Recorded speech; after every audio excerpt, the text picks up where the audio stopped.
സ്പീക്കറുടെ റൈസിലേക്ക് ഇരച്ചു കയറിയ രീതി ശരിയായില്ല. ജനാധിപത്യത്തിനെ കുറിച്ച് വലിയ പ്രസംഗം നടത്തുന്നവരാണ് നിങ്ങൾ. അതുകൊണ്ട് നിങ്ങൾ പാലിക്കേണ്ട മര്യാദയാണ്. വാച്ച് ആൻഡ് വാർഡ് ഒന്നും ചെയ്തിട്ടില്ല. വാച്ച് ആൻഡ് വാർഡിന് വേണമെങ്കിൽ സ്പീക്കർക്ക് ഡയറക്ഷൻ കൊടുക്കാൻ പറ്റുമായിരുന്നു, പക്ഷെ ഒന്നും ചെയ്തിട്ടില്ല. യെസ്, മേശപ്പുറത്ത് വെക്കുന്ന കടലാസുകൾ.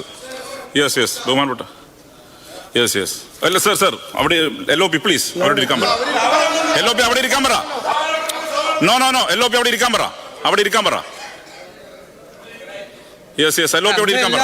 അങ്ങ് എല്ലാ ദിവസവും ആവർത്തിച്ച് പറയുന്നുണ്ട് അംഗങ്ങളില്ലെങ്കിൽ പ്രതിപക്ഷ നേതാവിനും മൈക്ക് തരില്ലെന്ന്. ഭരണകക്ഷി അംഗങ്ങൾ മുഴുവൻ ഇവിടെ വന്ന് നിൽക്കുമ്പോൾ എല്ലാ മന്ത്രിമാർക്കും അങ്ങ് മൈക്ക് കൊടുത്തു. അനീതിയാണ്. ഒരു നീതിബോധം ഞാൻ പറയാം.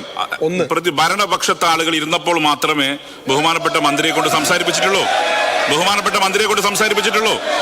പിന്നെ ക്വസ്റ്റ്യൻ അവർ ജനങ്ങളെ ബാധിക്കുന്ന വിഷയമാണ്. ജനങ്ങളെ ബാധിക്കുന്ന വിഷയം സ്വാഭാവികമായും കൊടുക്കേണ്ടി വരും. ബഹുമാനപ്പെട്ട LOPയോട് എല്ലാ റെസ്പെക്റ്റും കീപ്പ് ചെയ്തുകൊണ്ട് സംസാരിക്കുന്നു. അങ്ങയുടെ ടീമിന് ഓർഡർ ആക്കണം പ്ലീസ്. ഞാൻ പറഞ്ഞത് ഭരണകക്ഷി അംഗങ്ങൾ ഇവിടെ നിൽക്കുമ്പോൾ മന്ത്രിമാർക്ക് അങ്ങ് മൈക്ക് കൊടുത്തു. രണ്ട് നീതി പാടില്ല എന്ന് ഞാൻ അങ്ങേ ഓർപ്പിച്ചാണ്. സാർ, ഇവിടെ ബഹുമാനപ്പെട്ട പാർലമെന്ററി കാര്യമന്ത്രി ഞങ്ങൾ ഈ സമരം നടത്തുന്നതിനെ കുറിച്ച് പറഞ്ഞു. സാർ, ഞങ്ങൾ വളരെ വ്യക്തമായിട്ട് കോടതി തന്നെ പറഞ്ഞിട്ടുള്ള കാര്യമാണ്. കോടതി കൃത്യമായിട്ട് പറഞ്ഞു, കുറ്റപത്രം നൽകാത്തതിനാലാണ് പ്രതികൾക്ക് സ്വാഭാവിക ജാമ്യം ലഭിക്കുന്നതെന്നും ഇത് പൊതുജനങ്ങളിൽ സംശയമുണ്ടാക്കുന്നതെന്നും കോടതി പറഞ്ഞു. തൊണ്ടി മുതൽ കണ്ടെടുക്കാത്തതും ശാസ്ത്രീയ പരിശോധനാ ഫലങ്ങൾ വൈകുന്നതും കുറ്റപത്രം സമർപ്പിക്കുന്നതിന് തടസ്സമാകുന്നു. ഇതിന് വലിയ ഡിലേ വന്നിട്ടുണ്ട് എന്ന് പല പ്രാവശ്യം കോടതി പറഞ്ഞിട്ടുണ്ട്.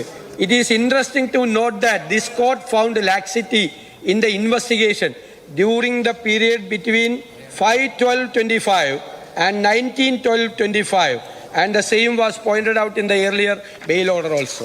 Sir, കോടതി അതിശക്തമായി അന്വേഷണത്തിൽ SIT ലാക്സിറ്റി വരുത്തിയിട്ടുണ്ടെന്ന് റെക്കോർഡ് ചെയ്തിട്ടുണ്ട്. ഞങ്ങൾ പറയുന്നത്, ഞങ്ങളുടെ ആരോപണം മുഖ്യമന്ത്രിയുടെ ഓഫീസിന്റെ സമ്മർദ്ദം കൊണ്ടിട്ടാണ് ഈ അന്വേഷണം തടസ്സപ്പെടുന്നത്. സർ, ജാമ്യം കിട്ടി എല്ലാ പ്രതികളും പുറത്തിറങ്ങുന്ന ഒരു സാഹചര്യം ഉണ്ടാക്കുകയാണ്. ജാമ്യം കിട്ടി പുറത്തിറങ്ങി കഴിഞ്ഞാൽ ഉള്ള തെളിവുകൾ കൂടി